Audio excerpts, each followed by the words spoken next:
It's National Novel Writing Month again, and everyone is looking for ideas to increase their writing speed. One trick that's recently become popular is to write your first draft in Comic Sans because somehow the font seems to hack your brain into making writing easier. Why does it work? Some believe that the handwritten letters somehow make the words easier to digest, while others speculate that the ugliness of the font subconsciously disarms your inner critic. But I know the real reason why it works, and I'm here to tell you how you can get the same effect out of any font of your choosing, because there's nothing special about Comic Sans. Let's get right to the point. When reading large paragraphs of text, studies have shown that ease of readability is influenced by the number of characters per line. Too few characters and the text becomes too vertical, making it hard to get into a flow. Too many characters and each line becomes too long, causing our brain to become exhausted. According to research, the sweet spot is somewhere between 50 and 60 characters per line, though you can still comfortably read up to 75 characters, which is roughly how many you'll find in a typical print novel. Magazines and newspapers, on the other hand, break their text into columns because they want to fit more words onto larger pages, and a giant page filled with long rows of tiny text would just sap all of your reading energy. But many websites and applications don't take this into account at all. For example, have you ever had trouble focusing while you were reading a lengthy but very important email? It's probably because your email client, like most email clients, does not cap the line width, causing those lines to stretch on and on forever until they hit the end of the window. So what does this have to do with Comic Sans? Well, when you open up a new Word document, the default text size is 11 points. Arial, at 11 points, is 90 to 100 characters per line.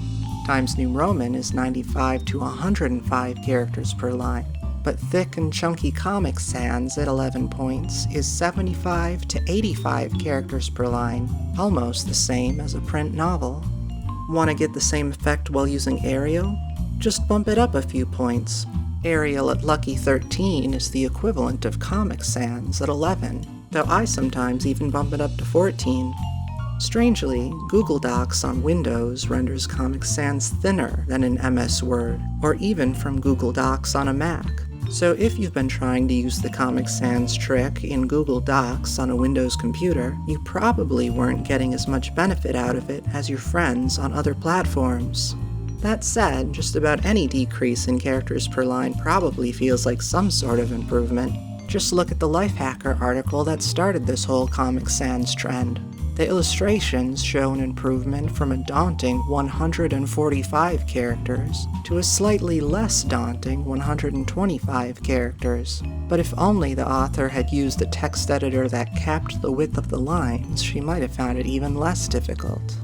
The inconsistency in the advantage Comic Sans has over other fonts could be why Comic Sans is preferred by some people with dyslexia, while other dyslexic readers actually find it harder to read. According to researchers of dyslexia, it isn't so much the style of the characters that make a font easier to read, but the space between the characters, and maybe even the number of characters per line. So give my trick a try, and rest assured that it's still okay to hate Comic Sans. But before I go, here's one more tip. Are you writing an important email and want to make sure that the other person finds it easy to read? If you're sending it from Gmail, just click these 3 dots and select plain text mode. When you hit send, you'll see that the text has automatically been forced to a maximum of 70 characters per line. This trick comes in handy when I'm reaching out to game developers for Video Dames, my series about the history of playable female protagonists. Take a look at the rest of my channel, and please consider supporting me on Patreon. Thanks for watching.